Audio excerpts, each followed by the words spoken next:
Doug Coffin, Big Green Truck Pizza, showing our new system for putting the chimney on. It doesn't involve going on the roof.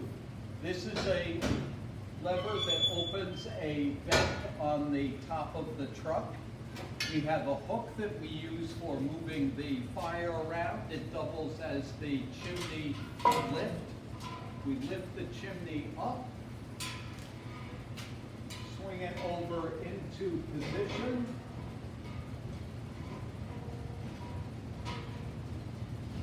Lower it down into the hole on the top of the truck for the chimney, slide the pole out, and we're done.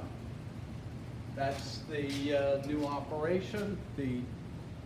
As you see, this is Big Green Truck Pizza. The reverse is just taking it off with the hook.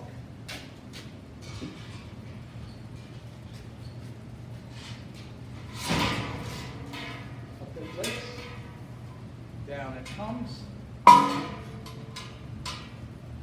The vent is closed like that, and the hook slides right under the oven, so it's always there.